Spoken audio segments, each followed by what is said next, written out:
اور سونے چاندی کا ایسا جال بچھایا کہ راتوں رات کایا پلٹ گئی۔ جن کوفہ والوں نے وفاداری کی قسمیں کھائی تھیں وہ خوف اور لالچ کے مارے اپنے گھروں میں چھپ گئے۔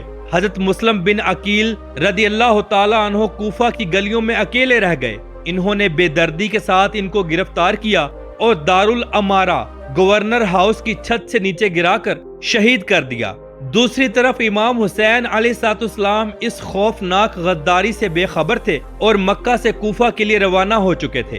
راستے میں امام حسین علیہ السلام کو حضرت مسلم بن عقیل رضی اللہ تعالی عنہ کی شہادت کی خبر ملی، لیکن آپ علیہ السلام نے سفر جاری رکھا۔ بالآخر 2 محرم 61 ہجری کو ابن زیاد کے لشکر نے حضرت امام حسین علیہ السلام کے قافلے کو عراق کے تپتے ہوئے صحرا میں روک دیا، جسے کربلا کہا جاتا ہے۔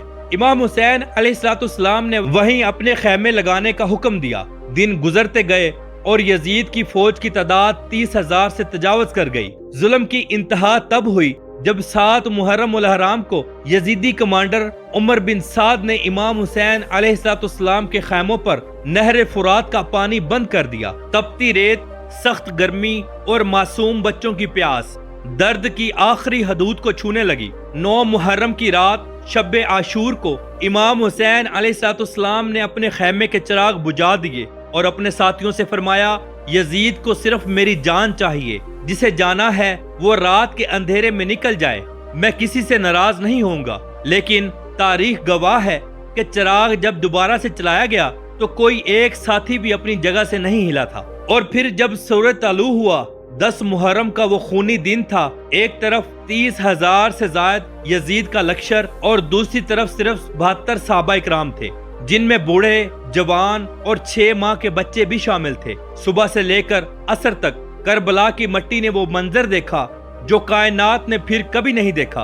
امام حسین علیہ السلام کے انصار، ان کے بھتیجے حضرت قاسم علیہ السلام، ان کے با وفا بھائی اور علمدار حضرت عباس، جن کے دونوں بازو نہر سے پانی لاتے ہوئے کاٹ دیے گئے، اور ان کے 18 سالہ کڑیل جوان بیٹے علی اکبر رضی اللہ تعالی عنہ ایک ایک کر شہید ہو گئے۔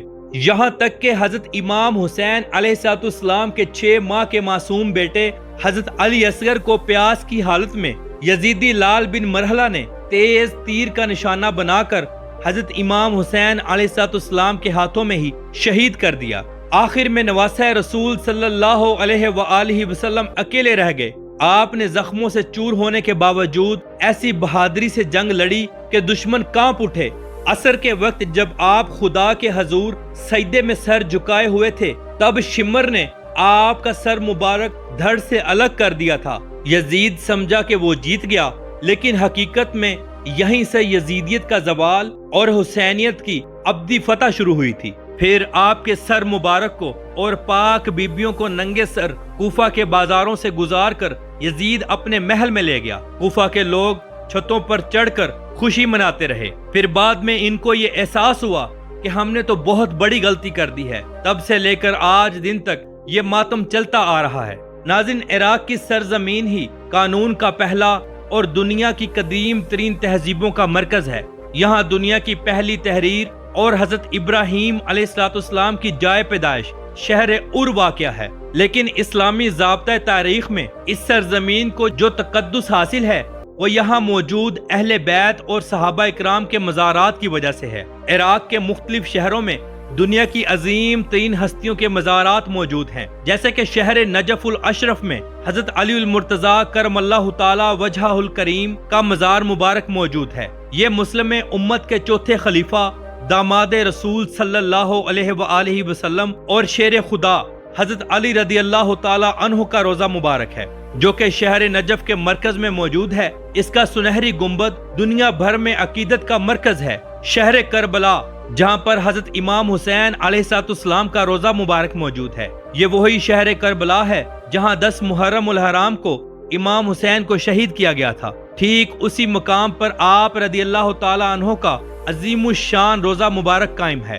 بالکل آپ کے روزہ مبارک کے قریب حضرت عباس بن علی، آپ کے بھائی کا روزہ مبارک بھی موجود ہے۔ یہ دونوں روزے مبارک ایک دوسرے سے صرف چند 100 میٹر کے فاصلے پر موجود ہیں۔ حضرت عباس وہی ہیں جن کو علمدار بھی کہا جاتا ہے۔ اگر ہم شہر بغداد جائیں تو یہاں پر سلسلہ قادریہ کے بانی اور دنیا کے عظیم ترین ولی اللہ حضرت غوث اعظم شیخ عبد القادر جیلانی کا مقدس مزار بھی موجود ہے، جسے باب الشیخ کہا جاتا ہے۔ یہاں دنیا بھر سے عقیدت مند آتے ہیں۔ اسی شہر کے اندر حنفیوں کے بانی حضرت امام ابو حنیفہ رحمت اللہ تعالی علیہ کا مزار مبارک بھی موجود ہے، جو یہاں کی تاریخی مسجد جامع البغداد کے علاقے العازمیہ میں واقع ہے۔ شہر بغداد سے چند کلومیٹر دور دار المدائن، جسے سلیمان پاک بھی کہا جاتا ہے، میں رسول اللہ صلی اللہ علیہ وآلہ وسلم کے عظیم الشان اور قریبی صحابی حضرت سلیمان فارسی رضی اللہ تعالی عنہ کا مزار مبارک بھی موجود ہے۔ اگر ہم شہر کاظمین کی طرف جائیں تو یہ بغداد کا ہی ایک حصہ ہے، جہاں اہل بیت رسول اللہ صلی اللہ تعالی علیہ وآلہ وسلم کے دو عظیم ائمہ امام حسین علیہ السلام کی نسل سے ایک ہی صحن کے اندر دفن ہیں۔ اس جگہ کو جوادین یا کاظمین کہا جاتا ہے۔ محرم الحرام کے مہینے میں حضرت علی رضی اللہ تعالی عنہ اور حضرت امام حسین اور حضرت غازی عباس علمدار کے مزار مبارک پر لال رنگ کا قالین بچھا دیا جاتا ہے، اور اس لال رنگ کے قالین کے اوپر کربلا سے مٹی لا کر بچھا دی جاتی ہے۔ ناظرین، نجف سے لے کر کربلا تک دنیا کا سب سے بڑا دسترخوان بھی لگتا ہے۔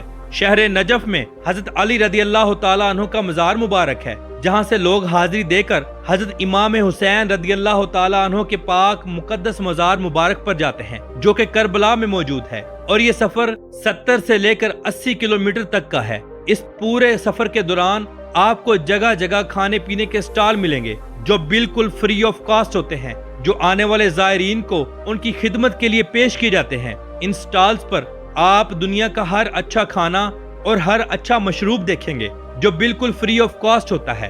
عراق میں ہی وہ سرزمین موجود ہے جہاں دنیا کا سب سے بڑا قبرستان وادی السلام موجود ہے، جہاں پر 60 لاکھ سے زائد مسلمانوں کو دفن کیا گیا ہے۔ یہ قبرستان کئی کلومیٹر رقبے پر پھیلا ہوا ہے۔ جب آپ نجف سے کربلا کی طرف آتے ہیں تو یہ قبرستان راستے میں آتا ہے۔ محرم کی 1 سے لے کر 10 محرم الحرام تک پورے عراق میں چھٹی ہوتی ہے۔ تمام لوگ کالے کپڑے پہن کر گھروں سے باہر ہوتے ہیں۔ 9 اور 10 محرم کو ماتم ہوتا ہے۔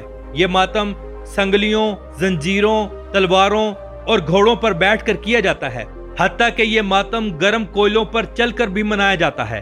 یہ ماتم یہاں کی عورتیں، بچے، بوڑھے اور نوجوان سب کرتے ہیں۔ عراق کی 95% آبادی شیعہ مسلم لوگوں پر منحصر ہے، باقی 5% لوگ سنی مسلم ہیں جو کہ ماتم نہیں کرتے۔ پاکستان سے بھی ہر سال محرم کے مہینے میں ہزاروں نہیں بلکہ لاکھوں کی تعداد میں لوگ عراق جاتے ہیں اور کوشش کرتے ہیں کہ وہاں جا کر ماتم کیا جائے۔ ناظرین، موجودہ وقت کا اگر عراق دیکھا جائے تو انتہائی جدید ہے۔ جہاں بڑے بڑے اور کھلے کھلے روڈز موجود ہیں، جہاں پر 1 محرم سے لے کر 10 محرم تک لوگوں کا جمع غفیر ہوتا ہے۔ ان 10 دنوں میں عراق کے اندر کسی بھی گھر میں کھانا نہیں بنتا۔ تمام لوگ وہی کھانا کھاتے ہیں جو نظر و نیاز اور لنگر کی صورت میں باہر بٹ رہا ہوتا ہے۔ ناظرین، قتل حسین اصل میں مرگ یزید ہے۔ اسلام زندہ ہوتا ہے ہر کربلا کے بعد۔ یزید کا آج نام و نشان نہیں ہے، اور حضرت امام حسین رضی اللہ تعالی عنہ کے قیامت تک چرچے ہوتے رہیں گے۔ اللہ رب العزت کی ذات آپ علیہ السلام کے صدقے ہمارے اوپر اپنا خاص فضل اور کرم فرمائے، آمین ثم آمین۔ تو ناظرین، یہ تھی آج کی ہماری کربلا کے اوپر ایک چھوٹی سی ڈاکومنٹری۔ امید کرتے ہیں آپ کو اچھی لگی ہوگی۔ کمنٹ باکس میں اپنی رائے کا اظہار ضرور کیجیے گا۔ تو ملتے ہیں انشاءاللہ اگلی ویڈیو کے ساتھ۔ اللہ حافظ و ناصر، خدا حافظ۔